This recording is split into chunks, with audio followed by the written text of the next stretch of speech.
Online Gurukul में आप सभी का हार्दिक स्वागत है। आज 18 तारीख की क्वांट यानी मैथ को डिस्कस करेंगे। आपको 18 से लेके 20 क्वेश्चंस आपको कराए जाएंगे जो क्वेश्चंस आपके आए थे। ठीक है, वीडियो भले ही लेट बनता है लेकिन यहाँ पर जब जिन्यून क्वेश्चंस और सही मिल जाते हैं उनको बताया जाता है। मैं आपको पहले भी कह चुका हूँ कि कंपटीशन इस चीज़ का नहीं है कि आप कितना जानते हो, कंपटीशन इस चीज़ का है और उनके बीच में है कि दिए हुए समय के अंदर क्या आप उन चीज़ों को हल कर पा रहे हो, केवल इन्हीं चीज़ का कंपटीशन है। तो यहाँ हम देखेंगे कौन कौन से इंपॉर्टेंट थे। कुछ 2-4 क्वेश्चन ऐसे हैं जो बिल्कुल नए टाइप के आए हैं तो उनके बारे में भी डिस्कस करेंगे।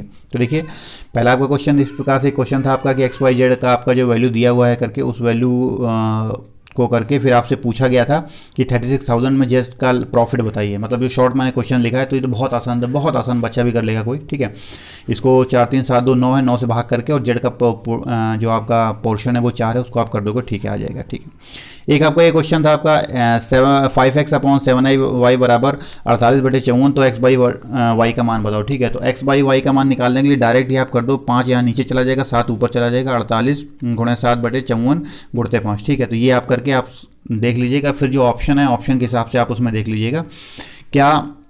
जैसे ये 22 है, ठीक है, तो 22 का मतलब होता है वो डिविजिबिलिटी 11 है, तो 11 का मल्टीपल अगर उसमें चेक कर लेंगे तो ऐसे करके बहुत आसानी से निकल आते हैं, कोई ज़्यादा उसमें परेशानी वाली दिक्कत नहीं है।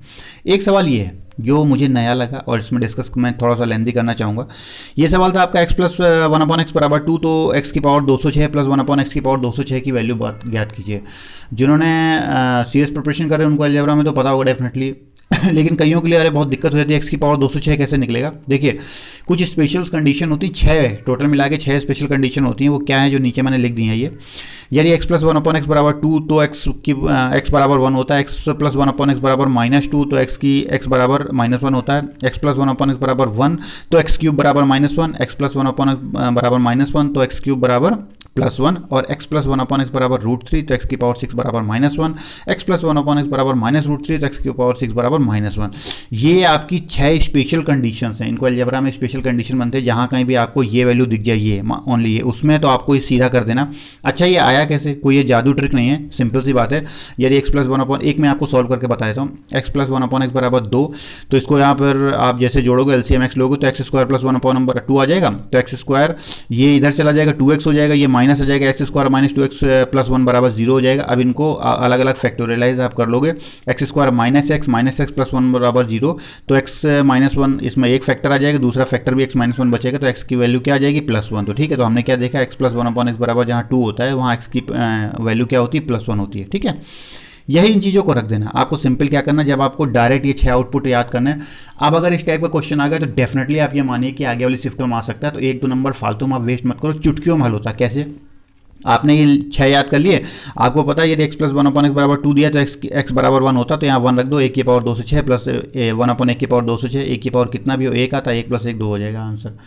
केवल 5 सेकंड का आपका था। अगर नहीं पता है तो फिर आप इसको छोड़ के डर के छोड़ दोगे। तो ये उनके लिए, दोज हु डोंट नो कि इसका मतलब क्या होता है। ठीक है, अगला देखेंगे हम।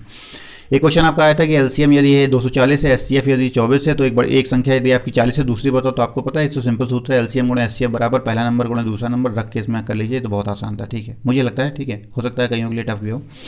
एक क्वेश्चन आपका था x³ प्लस y³ बराबर अपॉन x³ माइनस y³ बराबर 185/158, तो x अपॉन y का मान ज्ञात कर लो। तो इसको कई तरीकों से आप ज्ञात कर सकते हो। यहाँ पर इस सवाल के लिए जो शॉर्टेस्ट मेथड था वो हमने बता दिया कि x³ प्लस y³ बराबर 185, इन दोनों को जोड़ लो, 2x³ बराबर 343, x³ बराबर 343/2। अब इनको आगे सॉल्व नहीं करना, अब x की वैल्यू आप मत निकालना, ऐसे y³ बराबर 27/2 निकल आएगा आपका। ठीक है, जैसे यहाँ पर x की वैल्यू रखोगे y यहाँ जाके घटेगा तो 27/2 आ जाएगा। x अपॉन y के लिए दोनों वैल्यू को रख दो, तो ये 7, ये आप जैसे आप रखोगे यहाँ, क्योंकि यहाँ पर आप x³ की वैल्यू आपको पता है, तो इसका मतलब जब आप x की निकालोगे तो उसका घनमूल निकलेगा। तो 343 देखते ही आपको पता होना चाहिए 7 का है, और उसका 27 किसका, ये 3 का है, तो 7/3 आ जाएगा। बाकी दोनों वैल्यू अपने आप कट जाएगी नीचे क्यों। ठीक है, अगर 1 जैसे आपको पता है कि कैसे घूम के कट जाएगी, इतना तो आपको पता होना चाहिए, 1/b है अपॉन आपका, अगर मान लीजिए b/c होता तो क्या होगा, तो आपका a/b ये ऊपर चला जाएगा इंटू c/b आ जाएगा। ठीक है, इस प्रकार से आता है, तो ये घूम के चला जाएगा, तो अपने आप ही जो नीचे की वैल्यू है वो कट जाती है। ठीक है, नीचे वैल्यू कोई दिक्कत वाली बात नहीं, अगर सेम है तो कट जाएगी वैल्यू, तो इसलिए 7/3 अपने आप आंसर आ जाएगा। ठीक है, ओके, अब अगला देखते हैं। नेक्स्ट क्वेश्चन आपका ये क्वेश्चन आपका था tan a का वैल्यू दी गई थी, tan a बराबर √3, तो sin a cos c plus cos a sin a की वैल्यू पूछी गई थी। तो आप सभी को पता है यदि tan a का मान √3 है तो tan a √3 किसका मतलब होता है, 60 डिग्री का मान होता है। आपको टेबल अगर याद होगी तो 60 डिग्री का मान होता है, तो इसका मतलब एंगल ए 60 डिग्री आ गया। अब sin a cos c plus cos a sin c होती है, ये एक सूत्र होता है sin a प्लस c का, ठीक है। यहाँ उसकी वैल्यू रख दोगे तो मान आपका आ जाएगा, ठीक है। ऑप्शन के हिसाब से देख लीजिएगा, ये बस किसका मतलब है कि डायरेक्ट आउटपुट के ऊपर सूत्र है। आपको डायरेक्ट आउटपुट अगर याद है तो आप जल्दी कर लोगे, नहीं होगा तो फिर उनकी वैल्यू पुट करते रहेंगे आप। साइन 15 की वैल्यू पूछेगी तो साइन 15 को 45 - 30 भी लिखा जा सकता है। अगर 45 से 30 घटाओगे तो 15, तो आपको क्योंकि जो भी वैल्यू दी गई है उसको ऐसे वैल्यू में तोड़ो जिसका वैल्यू आपको अच्छी तरीके पता हो। तो साइन a - b का आप सूत्र लगा दो, तो sine a cos b minus cos a sin b यहाँ कर देंगे और आराम से आपका आंसर आ जाएगा। इतना लीजिए, बस 2 मिनट मेरे ख्याल से 10 सेकंड का काम था ये। अच्छा, एक क्वेश्चन ये आया था तो ये बहुत आसान है, लेकिन इसको बताने का मतलब है कि जब आप मान लो कि वैल्यू आपकी कैलकुलेशन थोड़ा टफ आ जाए, हो सकता है मे भी पॉसिबल ऐसा कि आगे एग्जाम है, आपको क्या करना है, यूनिट डिजिट देखना है। अगर एक यूनिट डिजिट सबका मान लीजिए 4 आ रहा है, फिर लास्ट के 2 डिजिट देखना है, फिर लास्ट के 3 डिजिट देखना है, आपका काम हो जाएगा अपने आप। कैसे, जैसे आप इसमें देखो पॉइंट 2574 है, इसके बाद में पॉइंट 74 है, इनको जोड़ोगे तो यूनिट डिजिट 74 आएगा, पॉइंट 74। देख लो ऑप्शन में क्या आपका पॉइंट 74 दिया है। अगर मान लो 2-3 में पॉइंट 74 दिया है तो फिर आप लास्ट के 3 डिजिट देख लो, तीसरा कितना आएगा, 4 4 8 और 5 13 आएगा, तो लास्ट के पॉइंट 374 आप देख लो। ऐसे करके देखना, जब शुरू करोगे ना तो आप बहुत आसानी से आपका हल हो जाएगा। या नहीं तो आप सिंपल सी एक बात है और आप दूसरी तरीके से कर सकते हो, ये 1274 है, इसको मान लो एक और बढ़ा के 75 मान लेते हो, उसमें 125 जोड़ दो, कितना हो जाएगा, 13 से 1400, 1412 और एक 13, 1400 आपका 13 के लमसम देखो कौन सा आंसर आपका आ रहा है। तो वैसे करके आप कर सकते हो, तो पूरा कैलकुलेट करने के अपेक्षा मतलब ये तरीके हैं कुछ उनके, आप निकाल सकते हो उनका, ठीक है। एक क्वेश्चन ये आया था, यदि a बराबर 1/5, b बराबर 1/7 और c बराबर 1/3, तो a अनुपात b अनुपात c की वैल्यू आप ज्ञात करो।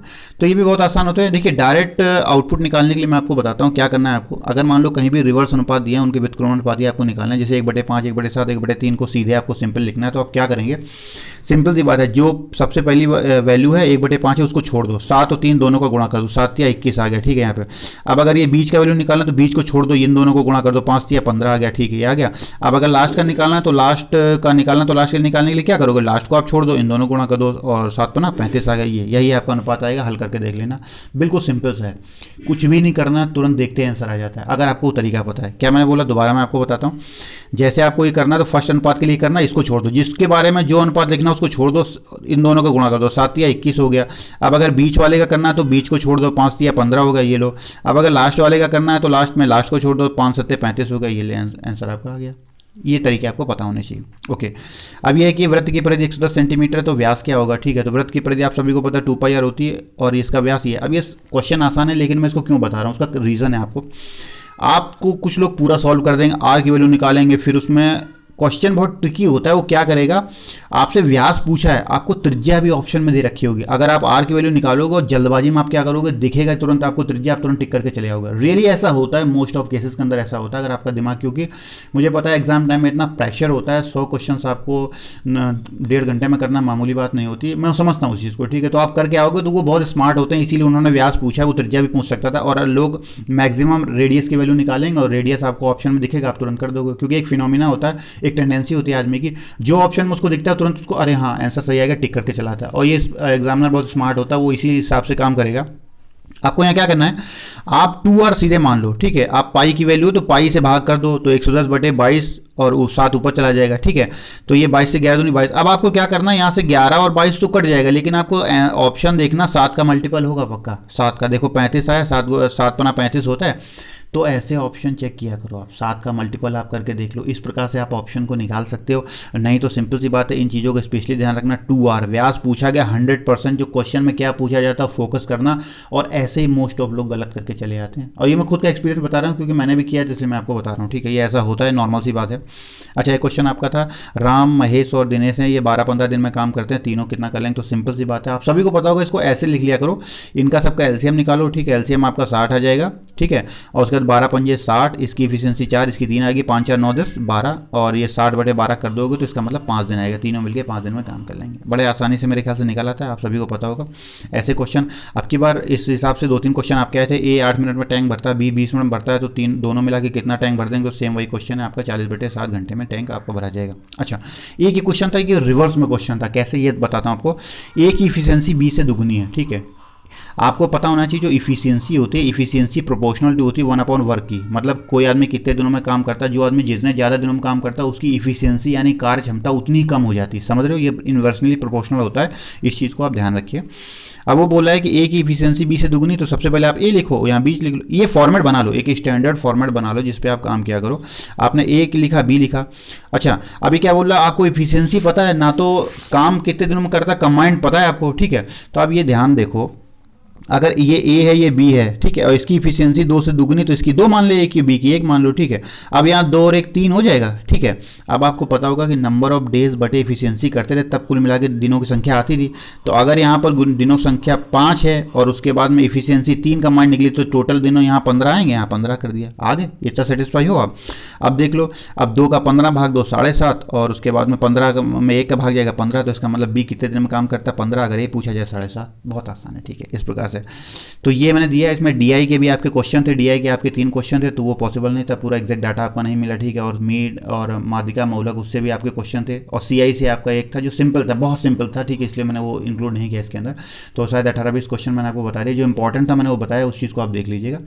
और कोई किसी प्रकार की अगर दिक्कत, तो एक चीज़ और है मैं आपको बताऊँगा कि प्लीज़ आप लिंक आपको दे रखा है डिस्क्रिप्शन बॉक्स में, अगर आप मेडिकल में कलर ब्लाइंड हो या ना हो, वो आप चेक कर लो डेफिनेटली, अगर आपने इसके पहले नहीं दिया है। तो कई बार क्या होता है, लोग शॉक्ड हो जाते हैं जब उनके सामने वो बुक आती, इस यारा की बुक आती जिससे चेक होता है। मैंने उसी बुक से भी वीडियो बनाया, तो वहाँ जाके आप उसको देखें, एक बार सेटिस्फाई हो जाए, क्योंकि हो सकता है शायद आपने भी ये मान लीजिए स्टेशन मास्टर उसको फर्स्ट प्रायोरिटी में डाला और उसमें कलर ब्लाइंड बिल्कुल स्ट्रिक्टली अलाउड नहीं होता है, तो फिर हो सकता है कि शायद आपकी पूरे साल भर की या 2 साल की मेहनत वापस से पानी में चली जाए।